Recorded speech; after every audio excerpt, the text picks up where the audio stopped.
Hello everyone, today we are going to learn basic Autodesk Maya tutorial how to delete vertex.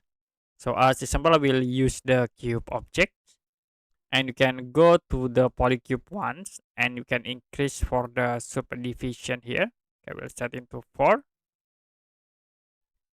And the next, to use the vertex selection, you can right click, hold and then choose vertex.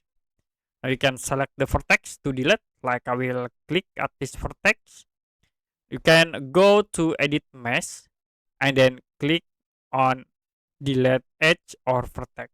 So it will be automatically delete the selected vertex. Okay, we'll click again at this edge. You can click multiple edge, vertex in this edge, and then go to edit mesh. Now you can use delete edge or vertex.